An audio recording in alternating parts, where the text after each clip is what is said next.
guys, so today we're making our own charcoal out of almond wood here.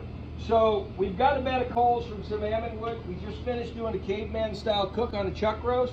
So now I'm simply just going to take these pieces of wood, I'm going to toss them into my Weber kettle here.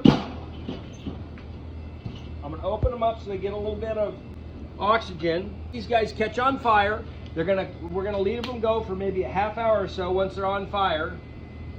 And then I'm just going to shut my Weber kettle down, and we'll come back and we'll show you tomorrow what it looks like when this thing's cold, that you actually have homemade charcoal, because you're essentially building a kiln out of your Weber kettle by shutting all the oxygen off with all that heat in there.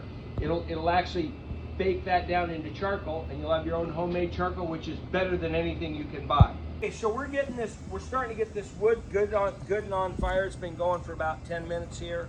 I'm just going to keep cooking it, but as I roll this stuff over, you can see where it's starting to char that stuff out there. And as I roll this, you'll notice it'll catch on fire more, because it's catching all that stuff that hasn't been burned on fire. What we're doing is we're going to get this good and on fire.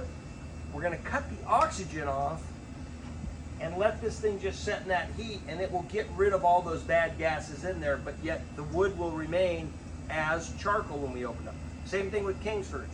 They just take a bunch of crappy old sawdust, mash them into cubes, put them in a kiln, take the oxygen out, put the heat in, wick all those gases off, and then you end up with charcoal. See how hot and glistening that is? It's starting to open up.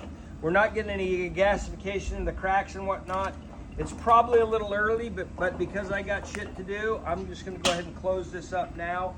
You can see how this is burning much cleaner. There isn't any dirty smoke coming off anywhere. So this thing's starting to get cooked out. This might not be perfect charcoal when I'm done, but there'll be a lot of charcoal in it when we're done with this as we cook this thing down. I would actually probably let this go another 15 or 20 minutes if I had the time. But then I'm just gonna go ahead and I'm gonna shut this thing down right now. I'm gonna close my top on my Weber kettle, and I'm just gonna do this. This thing here will just cut the oxygen out, and that'll make charcoal.